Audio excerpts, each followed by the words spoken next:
મુદ્દો છે. 8 દી કાયમ જવું હોય તો કેટલી તૈયારી કરી?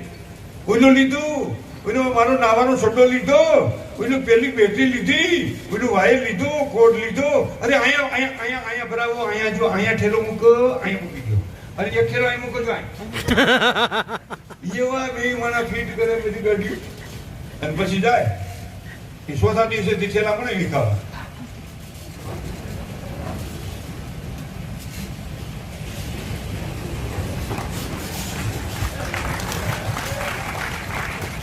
અને પછી પાછા આવે ને તો એ ઠેલાની હાલત થાય. તમે જોજો, પેલી બાય તો છોકરો લઈને હોય જાય. આવડા કે ઠેલા ઉતારો, તો હું નથી ઉતારો, મોજા હાલી. અને ઓલો ઠેલા ઉતારતો પછી આમ ઘા કર્યા અને સોફામાં પડે, ઘા હડી પડે. કોક કોક તો 1000 શેટાની વાત છે. અહીં તો એમાં તમે કોઈ સોવે નહીં.